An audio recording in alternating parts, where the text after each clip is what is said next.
So good to see you out this morning. I know that with the rains and everything with that, it took an effort to be here, and I appreciate that. We have several visitors here this morning also. Make sure you meet and greet them and welcome them and let them know that we appreciate them coming out on a morning like this also.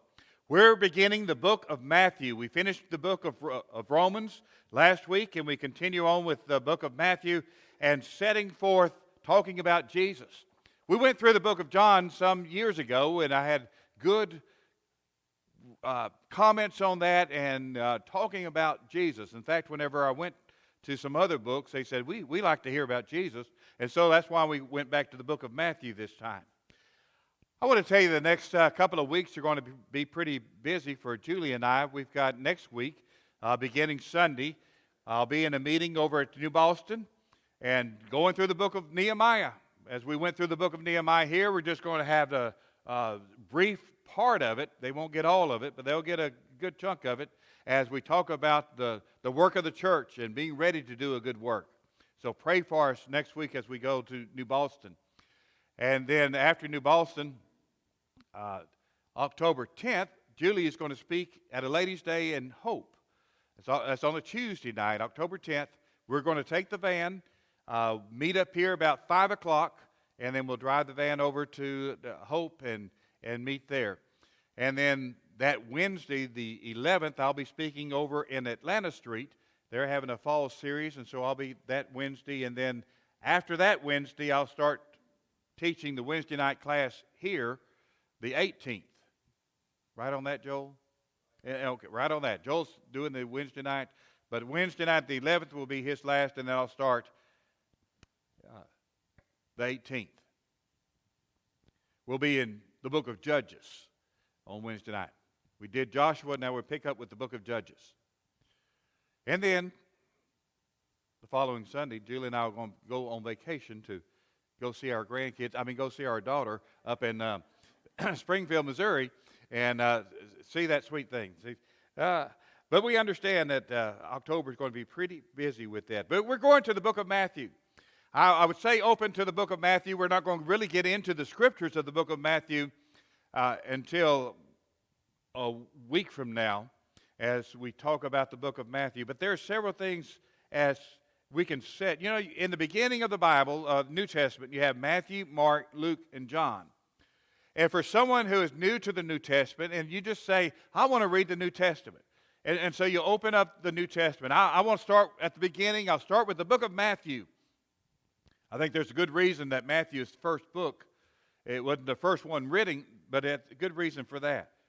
And so you read the book of Matthew. And you read about the life of Jesus, his death, burial, and resurrection. It finishes. And then you say, well, I want to continue reading throughout the New Testament. I'll read the book of Mark. And you begin reading the book of Mark. And you say, well, you know, I kind of heard a lot of this in the book of Matthew about the life of Jesus. The death, burial, and resurrection of Jesus. And then you continue reading through the book of Luke. And you say, wait a minute, Matthew and Mark, you know, Matthew and Luke cover about 90%, about 80% of the book of Mark. And so if you read Matthew, Mark, and Luke, you're reading the same story, a little bit different. Some things are a little bit different. Several are the same. Some are different emphasis. And then you read the book of John, and it's about the story of Jesus again. So you read Matthew, Mark, Luke, and John, the four Gospels. Now, Matthew, Mark, and Luke tie more closely in together than the book of John does. John does talk about the life of Jesus, but John goes into a separate area, and that's why we studied the book of John earlier, and now that's why we'll do the book of Matthew now. But Matthew, Mark, and Luke intertwine among each other. And so you read the book of Matthew. Matthew was written to the Jews. And the Old Testament is the history of the Jews, the children of Israel, the children of Abraham. And so when you read the Old Testament, it's not dealing with the world. It's dealing with those who were descendants of Abraham from Genesis chapter 12 through the book of Malachi. How does God deal with the children of Abraham? And there's some variance in that, but not very much. Mainly it's dealing from Genesis chapter 12 all the way through the Old Testament. God's dealing with the descendants of Abraham and why Abraham is important. And I think that's why the book of Matthew is so important, because it ties in the Jews and the children of Abraham. So we have Matthew first. Then we have Mark. Mark is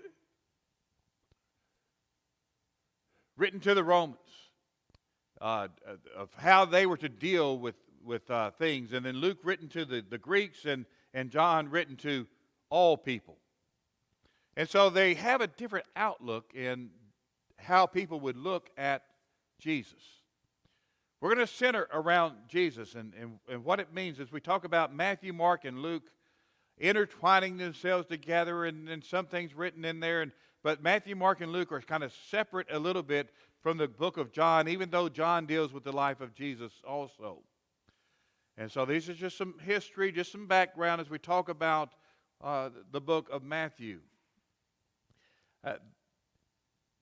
In the book of Matthew, or the Gospel of Matthew, some of you have, I have, as I have here, the Gospel according to Matthew. You may have the Gospel according to Matthew. You may have the book of Matthew, or you just may say Matthew as it begins. But I have the Gospel, remember from Romans, as we talk about the Gospel, Paul said, I'm not ashamed of the Gospel of Christ.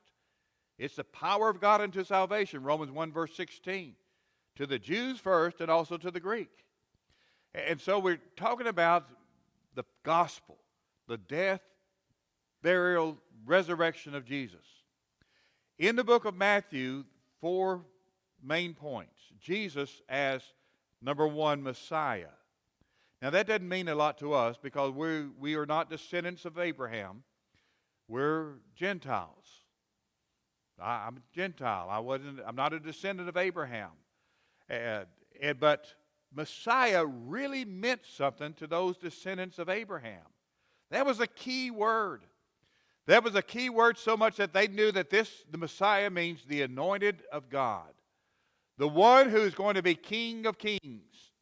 The one who's chosen by God to lead the children of Abraham back to a realm where they go into prominence once more. They have been slaves of the Greeks, of the Romans, or maybe not slaves, but servants of the Greeks and of the Romans. And now they want their prominence back. They want their own individual kingdom back. Messiah meant something. They're looking for the Messiah, the anointed one, the chosen one. That's what it means. Messiah means the anointed one. Whenever they would have a king, like from King David, King Saul, King Solomon, you'd have an anointing, oil poured over their head. And they were chosen by God by that sign, the anointed one. Messiah is the anointed one. And then you have the Gospel of Matthew, seeing Jesus as man. Son of Man occurs 32 times in 28 chapters in the book of Matthew. His humanity. He is the anointed one of God. He's the chosen one of God. He is God. In fact, as we studied from the book of John, that he is God in the flesh. John 1 verse 14. And the Word became flesh and dwelt among us. And so Jesus is God and Jesus as man. Son of Man. His humanity is seen in the book of Matthew. Master also. Jesus' soul pointed at you making the decision is, am I going to be your Lord or not? He calls you to make a choice. Is Jesus your master, your Lord? Is he your Savior or not? You're either with him or against him, he would say. There's no middle ground. Well, I want Jesus as my master on Sundays. I'll follow him on Sundays, but the rest of the week, I don't know about that. I don't know. You know, there's so many other decisions to make during the rest of the week. Or what about Jesus as master all the time? He's calling the people to make a decision. Here I am. These are my words. This is my kingdom. This is my life. There's heaven.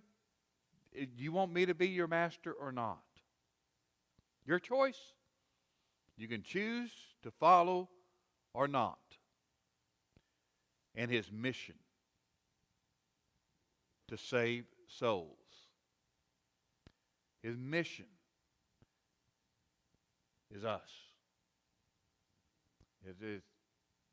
He loves us so much. Yeah. John 3:16, as we go back to the book of John, God so loved the world that he gave his only begotten Son. His mission is for us. His whole purpose for coming to earth. He left heaven to come to earth so we can leave earth and go to heaven. And it's its whole mission as we study the book of Matthew. Now, about the book of Matthew. Matthew was one of the 12 disciples of Jesus. Matthew was a publican, which is a tax collector. And he was well loved by the people as we well love our tax collectors also, right? I just love going to the tax collector and paying them that money. Oh, I give them all the money I can. In fact, no. No, the publicans, the tax collector, publican is another word for tax collector, is that they were despised by the people because of several things. You don't like paying taxes anyway, do we? Well, that's just in general. We like I like to keep my money. But I understand taxes have to be paid. I understand that. And the tax collectors had a certain amount that they were to give to the government. Let's say for a family would owe $10,000 this year. And so that $10,000 would go to the government. And the tax collector would come and get his $10,000, except he wouldn't get his $10,000. He would charge $12,000. And they were noted for charging more because that what they paid to the government, they got to keep the excess. And whatever they could get from people, and people knew this and despised that.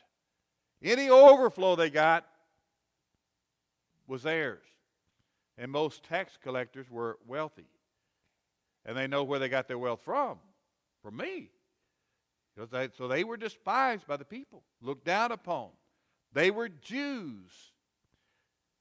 Matthew was a Jew, and the message was taught to the Jews. He was a follower of Jesus. Jesus was a Jew. And yet the Jewish people despised him because of his occupation.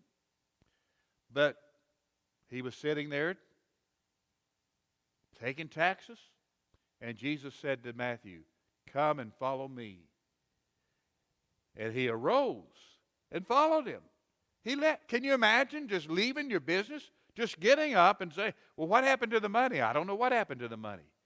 Did he make a deposit for it? I don't know. It just says he arose and followed him. What faith? Did he know? Did he hear about Jesus before? We're not told. He just went by. He saw someone. There's Matthew there. There's something about Matthew. Jesus said, "You follow me." And Matthew followed him. Boy, I wish I had Bible studies like that. Hey, you want to become a Christian? Follow Jesus. And people say, "Okay, we'll do that." Yeah, we'll just, yeah. Well, most of the time it's study after study after study. Trying to convince people that the Christian life is the best life you can live, and it's the way you ought to go, and what you need to do. But I've had some Bible studies where one time, hey, you need to, and they say, "Okay, I will." Yeah. Jesus saw Matthew. He said, "Come and follow me." And Matthew did. Now, in the book of Luke, the Gospel of Luke, now Matthew doesn't talk about this, but in Luke chapter 5, verse 29, Luke says Matthew invited other of his companions, all the publicans around, and he made a great feast for them. And he said, "Listen, someone doesn't reject me. Someone does not despise me. Someone sees the value of me, who I am, and what I do." All the other Jews despised the publicans, the tax collectors. But Jesus said, "Come follow me." And so Matthew got all of his friends together. And they had a great banquet. Now, Matthew, maybe his humbleness doesn't talk about this, but Luke does. And the banquet gave a great feast. Have his own. A great number of tax collectors sat down with them. And all the Jews, because the Jewish leaders just couldn't stand Jesus around publicans, tax collectors. The sinner of the sinners would be the tax collectors. Though you despise certain people, but tax collectors, they're on their own level of being despised. Look, traitors is how they were looked upon. Outcast. And Jesus says, you follow me. How many times do we look at those who are outcast of society and say, you are welcome in the house of the Lord? That's what he's saying. I want you to be a follower. I know others reject you, despise you, look down upon you, can't stand to be around you. But I want you to be a follower. That's the same message he has for us today. Matthew was so excited, he couldn't wait to tell everyone. And he had this great banquet. Matthew was written to the Jews. His primary audience were those from the Old Testament. As you read through the Old Testament, in understanding the Old Testament from the last book of the Old Testament to the book of Matthew as you begin the New Testament, there's 400 years of silence that we don't have God speaking to his people. We don't have records of prophets being raised up or God dealing with his people as he had up to this point in time. From Genesis chapter 12, when he spoke to Abraham and led Abraham's descendants and made that great promise to Abraham, through you and your seed shall all the nations of the earth be blessed. Meaning that seed, meaning Christ, Jesus. And so Abraham and his descendants make a way for Jesus to come into this world. His genealogy was important. Genealogy is important. The book of genealogy of Jesus Christ, the son of David, the son of Abraham. Now, in that beginning, we know Jesus was not the son of David. David being his father. They skipped some generations, didn't they? There's 14 generations in being skipped there, that being, as you see in that. And so the Jews considered this genealogy, and sometimes they would say, well, I'm the son of Abraham. Well, Abraham died 700 years ago. How can you be a son of Abraham? Well, Abraham, in his genealogy, Abraham's our father. Son of David was important. Son of Abraham, there's 14 generations in there also. And so, but Abraham was such a prominent figure. It is God's promise to Abraham, and I am assuming you all know this. I'm not going to go through God's promise through Abraham, Genesis chapter 12, Genesis chapter 15, as you understand this. If not, that's all right. You can look, you can Google it and talk about God's promise and dealing and covenant with Abraham. That's why Abraham is so important. It begins with Abraham. In the book of Genesis, we're going to get to the book of Genesis on Wednesday nights one of these days. But in the book of Genesis, so much is talked about Genesis and is it literal or is it not? Is it just, billions and billions of years, or is it not? But that's all through Genesis chapter 1 through Genesis chapter 11, because Genesis chapter 12 is well documented, factual, a real person, Abraham, a real date set from the time of Abraham. His genealogy from Jesus can be traced all the way back to Abraham. There's no doubt. The days, the years, the months from Abraham forward to Jesus. No doubt about genealogy. No doubt about the dates. Genesis chapter 12, factual, and everyone accepts that as being factual. Everyone. But it's written to the Jews. I'm not a Jew, I said before. What does Matthew, the book of Matthew, have to do with me? Well, a great deal. A great deal to us who are not Jews, because it brings in those who are not Jews into the genealogy of Abraham. We can be children of Abraham by faith. Not by birth, but by faith. That faith makes all the difference. I'm a child of God by faith, not by genealogy. It was written to the Jews. He writes about Jewish traditions, several Jewish traditions. I just chose one here in particular, that the Jews were, when they would say, yes, I will do this, and they'll say, yes, I will do this, and then they would put I swear this by the temple. I swear this by the gold of the temple.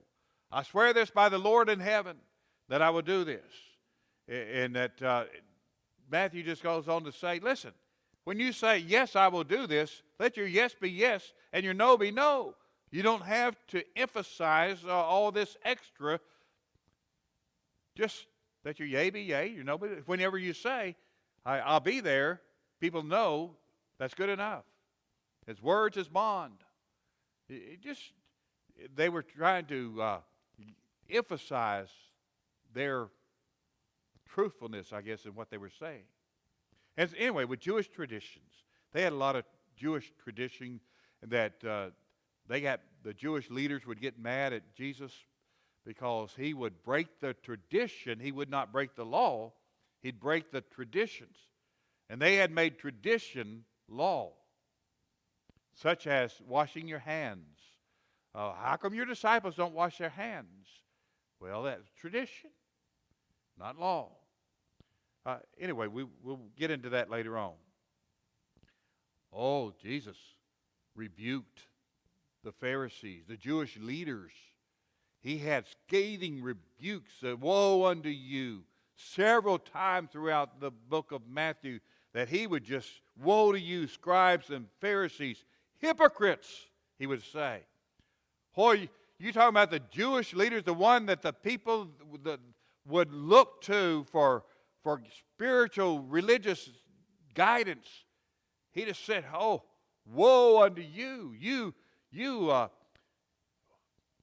When it says you pay tithe of mint and anise and cumin, that's the smallest thing. They were so particular to pay tithe on the smallest things that they would have, but they would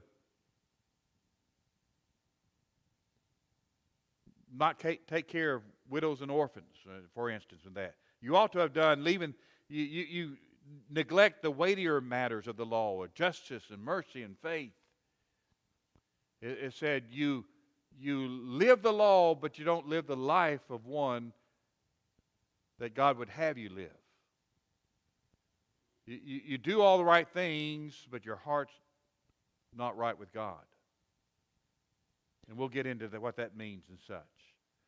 But he just had scathing rebuke against the religious leaders.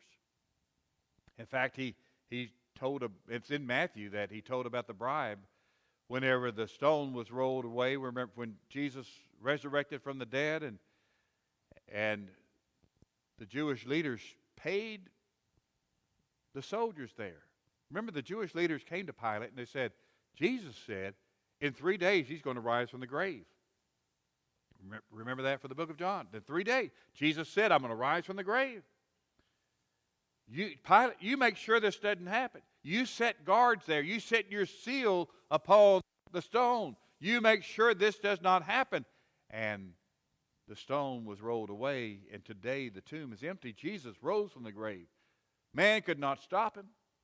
The Jewish leaders could not stop him. But they made up a story. They bribed the soldiers. They said, tell the people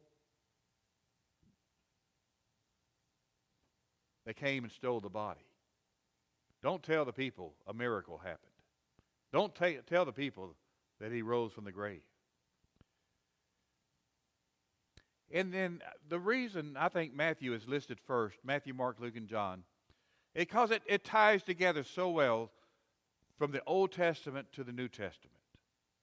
It's just a flow beginning with the genealogy of the Abraham unto Jesus. It's just showing the fulfillment, the continuing on of the Old Testament through the New Testament. In fact, Jesus would say, I did not come to destroy the law of the prophets. The law and the prophets are important. Even in the time of Jesus, even in our time, the law and prophets are important. It's important to understand the Old Testament. The Old Testament reveals so much in the New Testament. And I came to fulfill it. And many times that we will see in the book of Matthew, he would say, as it is written, that it might be fulfilled. And he's fulfilling these prophecies of Old Testament hundreds of years before, showing that he is Savior. He is God. He is to be our Master and Lord. And so it's written to the Jews for this. Some key teachings throughout the book of Matthew. I know I'm doing a lot. A lot of background with it. But we're just about through with this.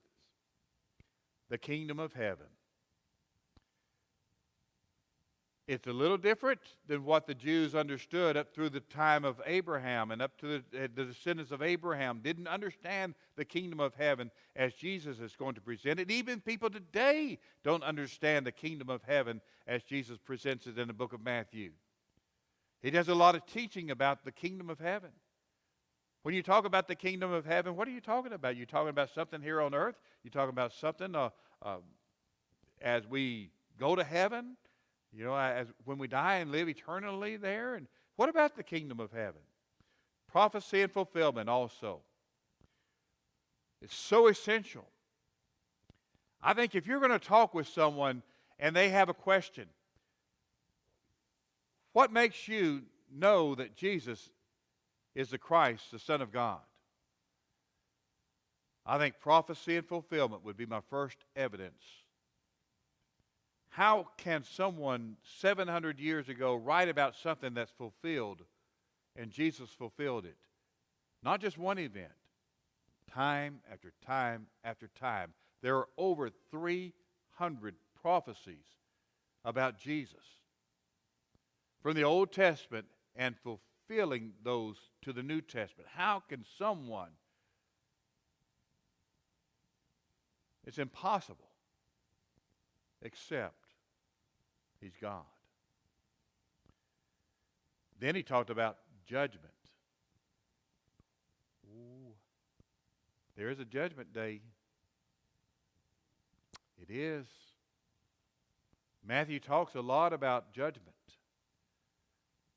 Now, you're probably thinking, wait a minute. Matthew 7:1 says, judge not that you be not judged. Right? Well, we know that verse. But Matthew talks a lot about judgment in that, judge not that you be not judged. And his winnowing fan is in his hand. When you would take the wheat and you would take the fork that you would throw the wheat up into the wind and it would take the chaff away, the wheat would fall down. The separation of that which is good and that which is not.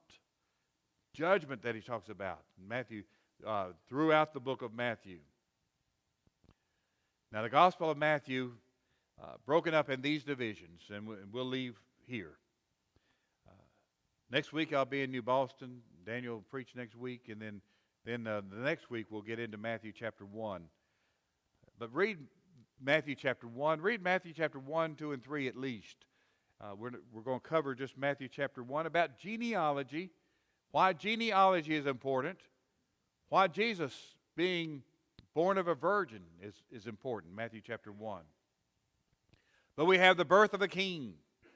Not a king, we have the king. King of kings and Lord of lords. We talk about that birth and why that's so important. And then we have the king's forerunner. Whenever a king would come into a city, he would have a forerunner calling out the people. The king is coming, the king is coming. And the people would gather along the streets then, and the king would come, and we have sort of a parade as this. Well, we have the forerunner, John the Baptist, coming before Jesus and saying the Messiah is coming. The kingdom of heaven is at hand, is what he would say. Then we have chapter 4, the calling of his disciples, the 12 chosen.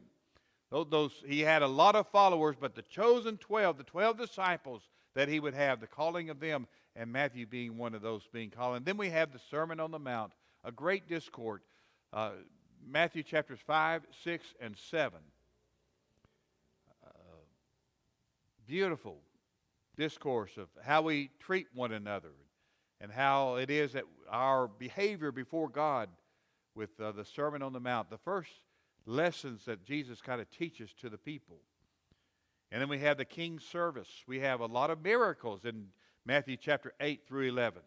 Just one miracle after another, things happening, and great multitudes would come around Jesus because of the miracles that we'd have. But not everyone accepted him. Matthew chapter 11 and chapter 12, you have the Jewish leaders becoming so angry at Jesus for doing these miracles and for causing a great multitude of people to follow after him. They plot to kill him for 3 years. 3 years they just say, well, we've got to get rid of this man called Jesus. Well, look at all the people that are following after him. Look at what he's teaching. Look at all the things he's saying about us, the bad things he's saying about us. We've got to kill him. Matthew 11 and 12. And then establishing his kingdom. He talks about the kingdom of heaven. Talks in parables a lot about the kingdom of heaven. And telling us what about the kingdom of heaven and what about our place in the kingdom of heaven. Matthew 21 through 25, the Passion Week, the last week of the life of Jesus. He spends several chapters on the last week of the life of Jesus. His death, burial, and resurrection, and his mission for us. And we have Matthew 28, 19 and 20 as our mission left for us to go therefore and make disciples. Jesus did all that he could. And now he leaves it into our hands for us to do all that we can to carry on the mission of Christ. That's the book of Matthew. Read the book of Matthew. I'd encourage you to read it. It takes a couple of hours to read the book of Matthew. But read it and reread it. Read it in different versions and see the different how different versions say different things and such. But read the book of Matthew. We're going to get into it. It's going to get into us also. Kind of an introduction to the book of Matthew, the Gospel of Matthew. But we offer the invitation every time that we meet. It may be that there's someone here who has been thinking about becoming a Christian.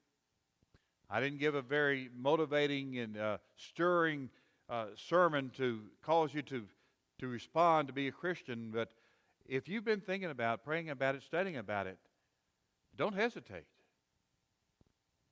If you think today's the day to make that decision, we offer the invitation for you to respond right now while we stand and while we sing.